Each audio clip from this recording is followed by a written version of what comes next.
What makes for the best electric bike? With so many models out there, it's hard to know in a glance which model will get you where you need to go and which features you can and can't live without. That's why we've tested a number of the top models across all types of electric bikes to give you the best recommendations for your needs. We test the bikes by riding them around to see how responsive their electric motors are when going up hills and getting started from a dead stop. We also gauge the comfort of the bikes over long miles and note the ease with which we can use their various features, such as an accompanying smartphone app. And we also test the bike's battery life. While endurance is affected by many factors, such as terrain and temperature, we try the best of our ability to see how the bikes live up to the company's estimates. While many of the best electric bikes are expensive, upwards of $2,000, they're coming down in price. In fact, we also have a list of the best budget electric bikes under $1,500. To help you find the right model, we've listed the best all-new electric bikes 2024 and their key features, plus the things you need to consider to help you choose the best one for you. And as always, you can check pricing for any of these products in the description below. Like the video, comment, and don't forget to subscribe. Now let's get started. Number 6. RadPower RadCity 5 Plus. For the vast majority of riders, the RadPower RadCity 5 Plus will be the best electric bike. It has a comfortable design, plenty of power, and a multitude of mounting points for things such as baskets and child seats. Plus, it comes with a rear rack and mudguards. Its 7-speed shifter, combined with 3 levels of pedal assistance and a twist throttle, is more than enough to get you up even the steepest of hills. RadPower says that the RadCity 5 should get upwards of 50+ miles on a charge. In our testing, it came fairly close, about 40 miles.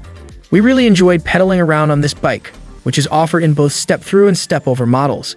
Its battery, while not fully integrated into the down tube, provides plenty of range and can also be used to charge your phone with the right adapter. The one caveat is that this bike weighs a hefty 64 pounds, so you're not going to want to lug it upstairs.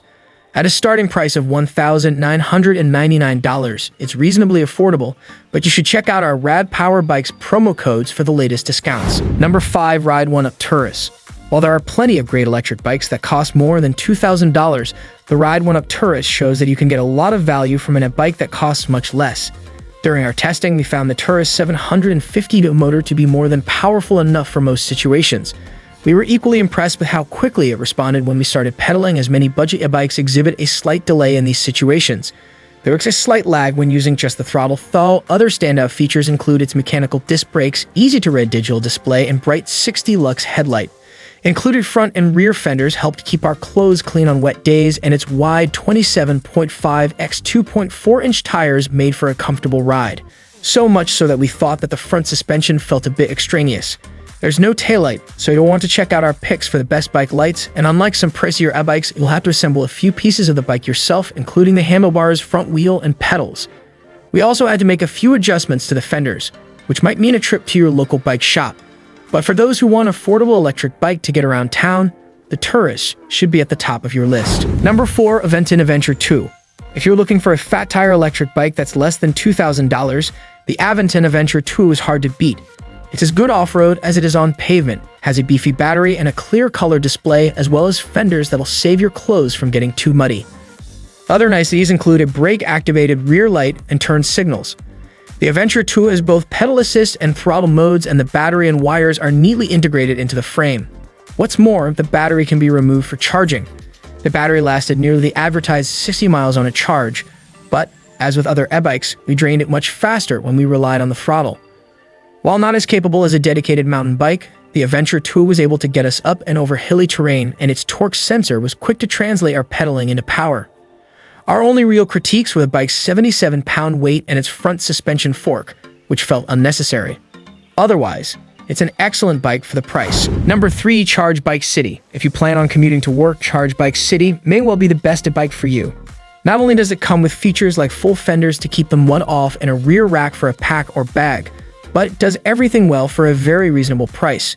The Charge City has a 5-level power assist, as well as a full power throttle button, should the need or hill arise. The biggest reason why we think this bike is best for commuters is that its handlebars fold flat, so you can more easily store it in an apartment or cubicle at work. It comes with all the necessary bells and whistles a commuter is going to want, including the bell, actually a superior and very loud electronic horn. The bike is available in both step-over and step-through, and in a few color options too. The City's electric assist is so smooth you'll think you're doing all the work yourself. At night, the bike's lights sufficiently lit up the road and the throttle helped us zip around potential trouble when we felt out of gas. Its advertised range of 50 miles held up too. We found we only had to recharge the bike every 3 days using it on our regular commute. Founded by folks from biking icon Cannondale, Charge's sui generis feature is that even newbies can assemble the bike right out of the box in 10 minutes or less. All you basically have to do is put the front wheel on. Number 2, Juiced Ripracer. The Juiced Ripracer is a lot of fun and costs a lot less than you might think. It's one of the more affordable off-road e-bikes we've tested, and it can go just about anywhere. This fat tire bike has 20-inch wheels and a 40.3-inch wheelbase that's meant for trails and other unpaved surfaces. However, its lack of shock absorbers, like most e-mountain bikes, means you're in for a rougher ride. Its 750 motor delivered some real get up and go, and thanks to its low-end torque, was great for charging up hills. In one concession to its price, the Ripracer has a cadence rather than a torque sensor, so you have to rotate the pedals a couple of times before the assist kicks in. As it's a BMX-style bike, the Ripracer is a lot smaller than other mountain e-bikes, which also makes it easier to maneuver around tight spaces. Number 1, Ride1Up Roadster V2. At first glance, the Ride1Up Roadster V2, it looks like a regular, non-motorized commuter bike. The better to blend in with traditional rides, but concealed inside is a battery capable of up to 30 miles of range. The Roadster V2 is also one of the lightest e-bikes we tested. It weighs just 33 pounds, so carrying it around shouldn't be a problem. And although there's no step-through model, Ride1Up offers it in 2 sizes to accommodate riders of nearly all heights. The Roadster V2 was fast and fun on flat and rolling terrain, and its belt drive made for a very quiet ride. However, this is a single-speed model, so it's a bit hard to get moving on hills. There are a few concessions to get to this price. The Roadster V2 doesn't have lights of any kind, nor does it have fenders, and it uses rim rather than disc brakes. We also found its display to be on the small side. Still, if you can live with those compromises, you'll enjoy the Roadster V2.